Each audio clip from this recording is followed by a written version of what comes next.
Was there a subgroup of people who were aggressively vaccinated in whom there was net harm? Yeah, I think many people in public health and in vaccinology are going to be uncomfortable with this idea.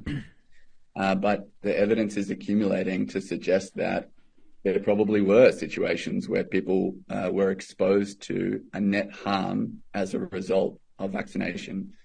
I think it's clear to me that if you're a healthy woman aged 12 to 29, if it is true that your risk of death from AstraZeneca is 1 in 16,000, then that's likely higher. Well, Yes. it is higher. Yes. It is higher than your risk of death from COVID if you've never had COVID before. And so it's uncomfortable to admit that, but we need to be doing, precision epidemiology, precision vaccinology, identifying the situation where we're most likely to produce benefit and least likely to produce net harm. And that seems like a net harm.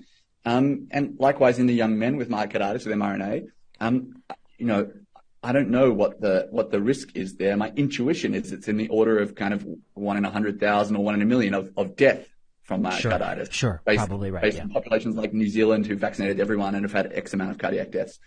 And so there would be young men, like you say, who've had COVID, who probably shouldn't have been who definitely shouldn't have been vaccinated. They faced a net harm.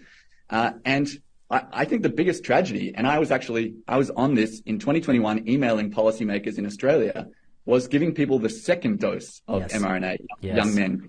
Yes. We knew that the first dose, the main risk was with the second dose. We knew that the first dose would be highly protective on its own and probably protective enough for, say, young adult people. And I think we knew enough to pause the second dose at that time, or at the very least to make it non-mandatory, because the real problem here is not that we put out an intervention, offered it to people, and then some people chose to use it, and they, having chosen to use it based on what information was available, suffered a harm. The real tragedy is that we forced people to get vaccinated. And there will be people who have died from vaccine-induced injury who would not necessarily have been vaccinated at that time, and who might have waited, got COVID, and then after they got COVID, never got vaccinated, and they would have been fine. And those people, tragically, and their families have been made worse off. I don't know if the kind of public health authorities will get around to admitting that, but I think it's true based on what we know.